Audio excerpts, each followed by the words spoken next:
We want to take you now to a press conference. I believe this is in D.C. So if you remember yesterday here on Live Impact News, we were on it quickly after we heard about a shooting there just a couple of blocks from the White House. Now, according to NBC News, the suspect in the National Guard shooting, they're learning, served alongside U.S. troops in Afghanistan. That's according to a relative, but just to take you back. Two National Guard members were critically wounded after a shooting yesterday, and then a couple of blocks away from the White House. Let's take you now to that press conference. It just got underway. Tragic shooting that occurred on two brave members of the West Virginia National Guard as they served.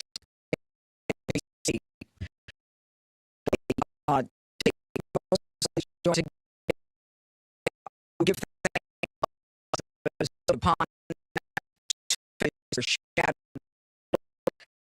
torn apart as a result of the actions of one man. First and foremost, our hearts go out to the victims and their families. These are dedicated service members who were performing their duties in service to our nation, and they are currently in critical condition. They have undergone surgery. We pray for their well-being as they continue to be cared for in the best possible way. We have been in constant contact with their families and have provided them with every resource needed during this difficult time. The two National Guards men that we're talking about are Sarah Beckstrom, who's 20 years old, and Andrew Wolfe, who is 24 years old. They were uniformed members of the West Virginia National Guard, and they were in D.C. to keep D.C. safe, pursuant to President Trump's executive order to make D.C. safe and beautiful. They answered the call, they took the charge, they volunteered, they put their lives on the line for people they don't even know. And that, unfortunately, is becoming a reality more and more for the members of law enforcement. Yesterday on Thanksgiving Eve at approximately 2:15, near 17th and I Streets in the northwest section of the district, near the Farragut West Metro Station, two uniformed guardsmen were ambushed in a brazen and targeted attack.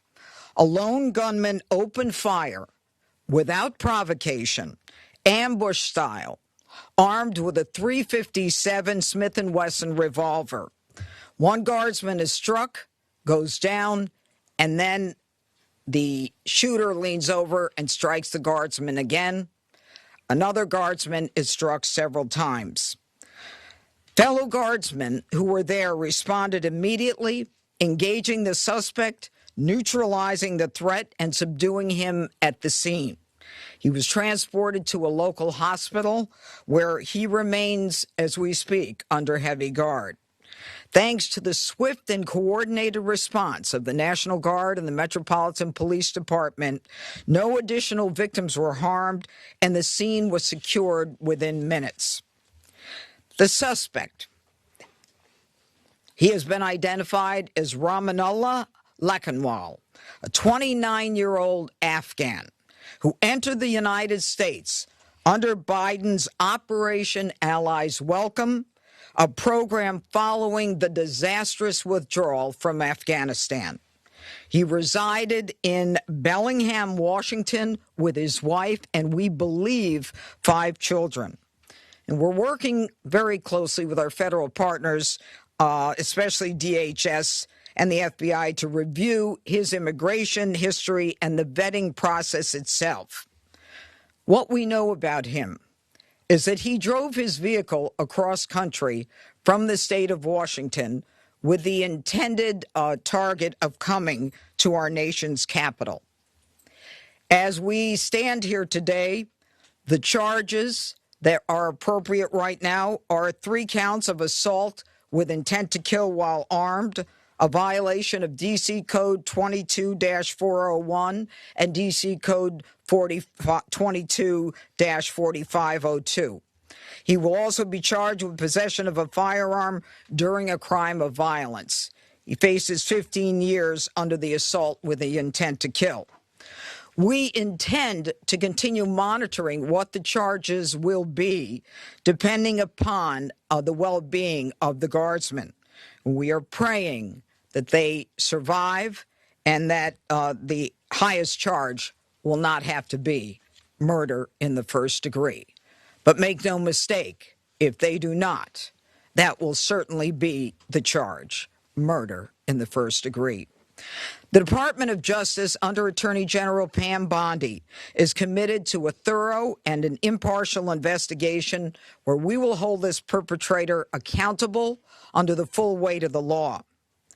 Now, Sarah and Andrew volunteered. They came here to protect the people of the district, pursuant to a crime emergency that President Trump rightly declared in this city and in other cities across the country. Our nation's capital should not and must not be a place where evil comes to commit violence, whatever their cause or motive may be. We should not have to live in fear in the nation's capital, especially by one who came here from a foreign country. And through a process that was so absurd that he came through and released into this country, as many were, knowing virtually nothing about his vetting. This is what happens in this country when people are allowed in who are not properly vetted. These guardsmen and all who are here to protect the district are the line that separates a civilized society from a barbaric one.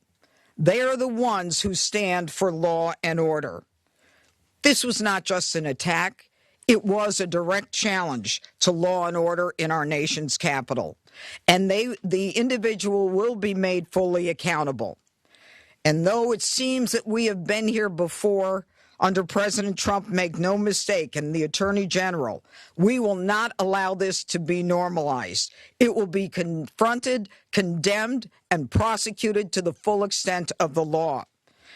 Now, my message to the individual who committed these acts is you picked the wrong target, the wrong city, and the wrong country, and you will be sorry for the violence and the evil that you perpetrated in our nation's capital.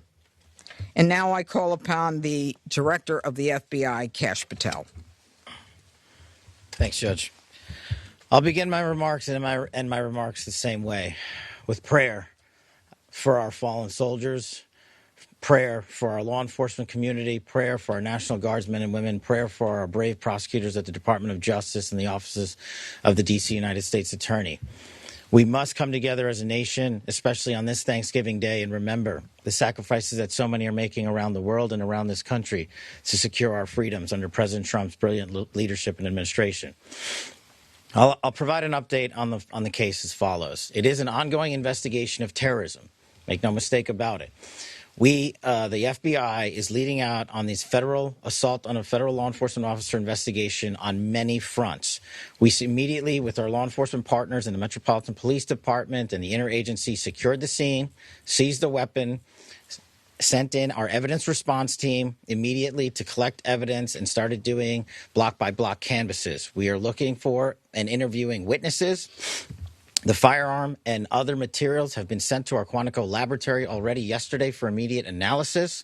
That work is ongoing.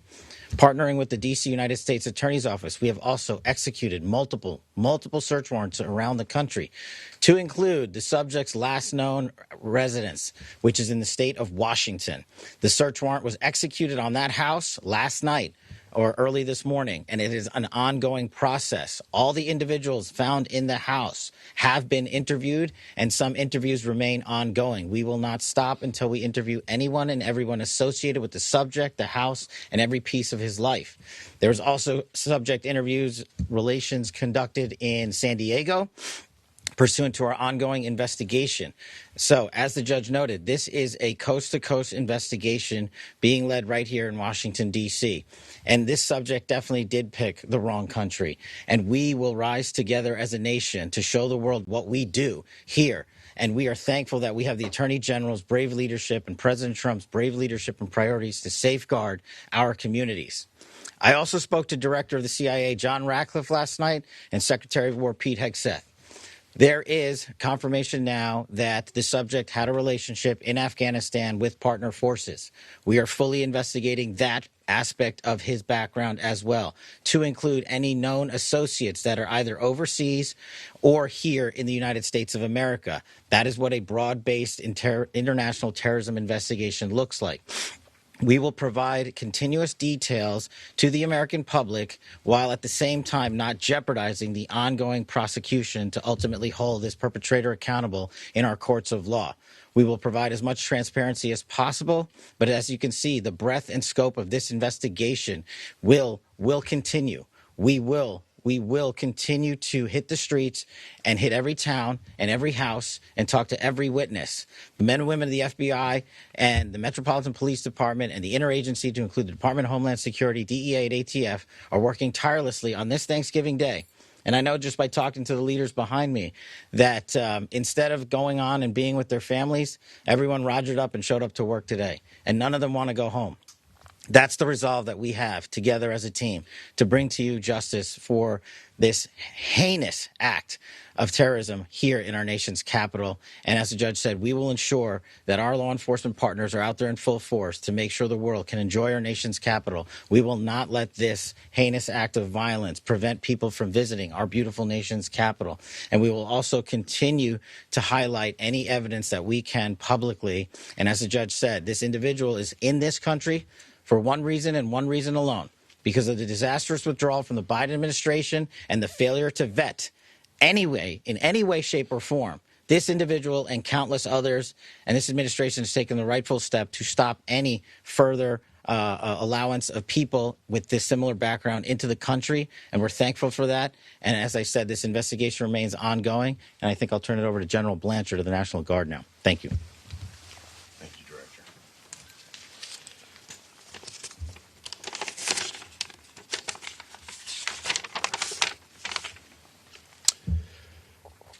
All across America this morning, families are waking up. They'll spend the day with their children, their brothers, sisters, husbands, wives, friends from across the community. There will be the smell of turkey, all the fixings. They'll watch parades, football games. They'll pray together. They'll talk about what they're grateful for. This morning, there are two families that will not have that opportunity.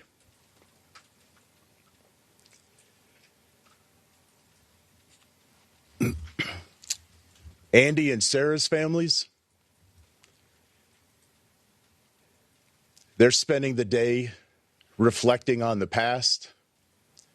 And in the days coming, they'll reflect on and think about what could have been, what might be. Because regardless of the outcome, we know that their lives, their families' lives are all changed forever. Because one person decided to do this horrific and evil thing.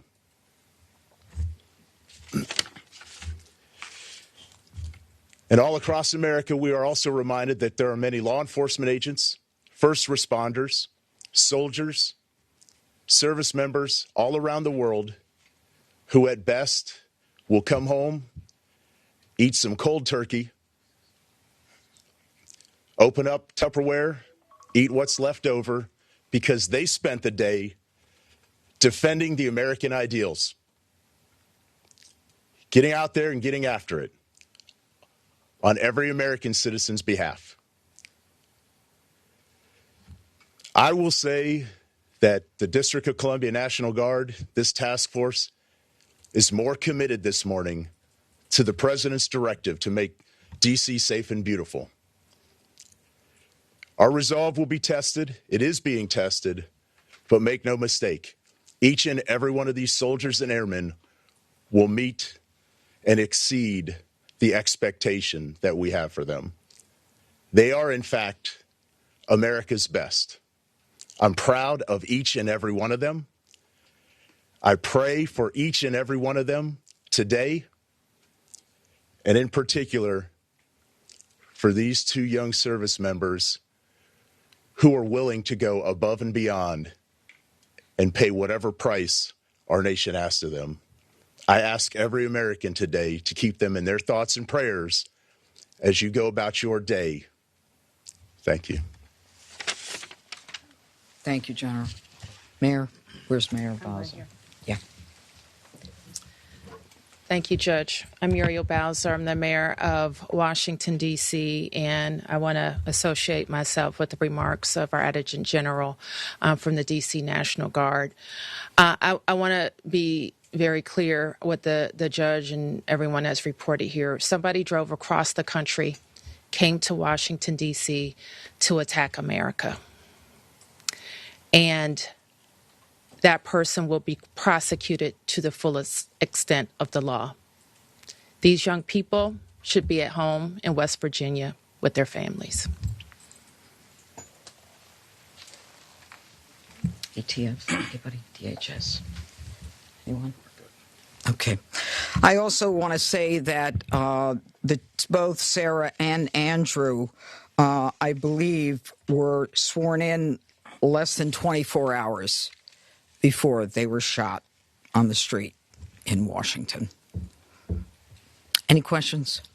Could you drill down on a possible motive? Have you gotten any information and intelligence on a possible motive? You know, as the directors indicated, this is a fluid investigation. People are working around the clock. It's too soon to say what the motive is, but there are definitely areas that we're looking into, but not ready to say. Can you characterize a little bit about how the assailant was taken down after he opened fire? Yeah, he got shot By another guard? by another guardsman, yeah. You mentioned earlier that he had the shooter had initially shot one of the guardsmen, then leaned over as they were on the Shot ground, him again. Shot again. Yep. How many shots are we? Well, the specific number. Look, he had a .357 Smith & Wesson revolver. Okay, so I believe that's a six-shooter. Yeah. So you know that kind of tells us how many shots he had. Yes.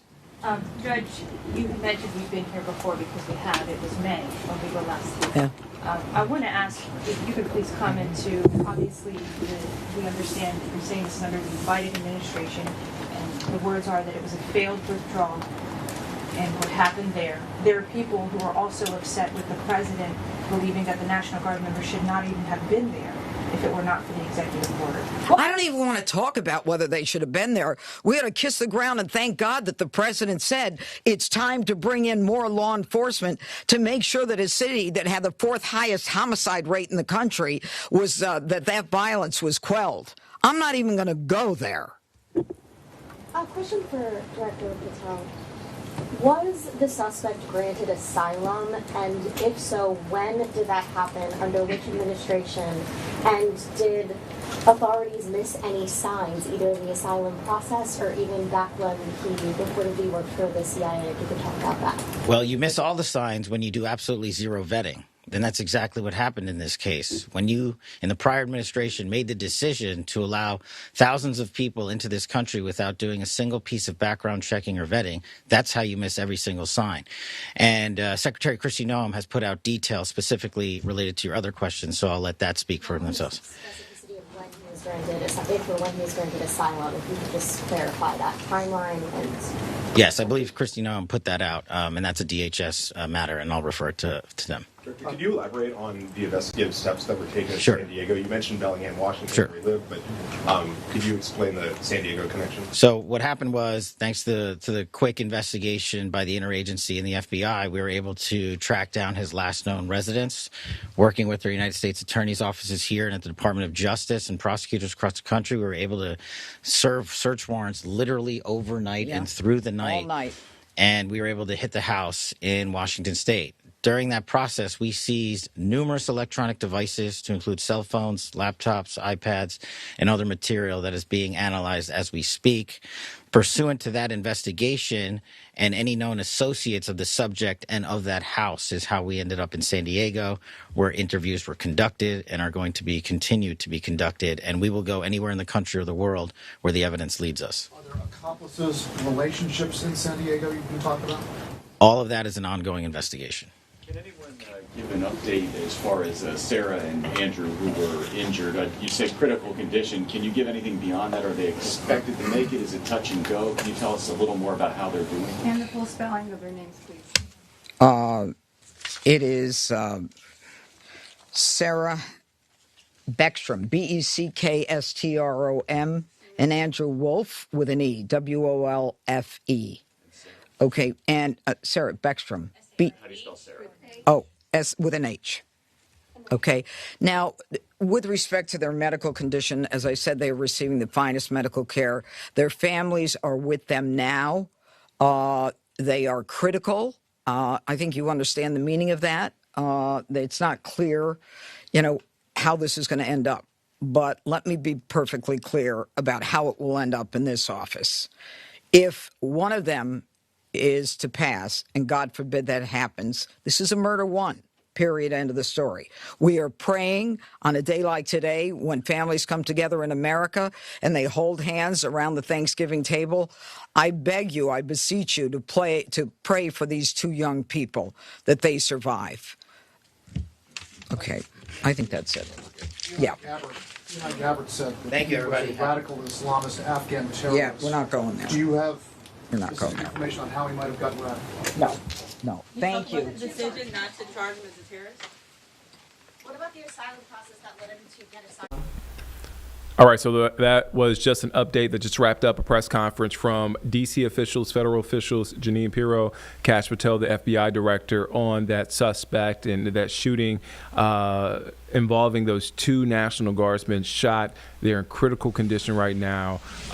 They described the suspect as being from Washington State and driving to D.C. and basically, calling this an act of terror. Again, we are still getting reports in and still following up on the story. And as soon as we get additional details on the suspect and more about what happened, we'll continue to bring it to you here on Live Impact News on WCNC Plus.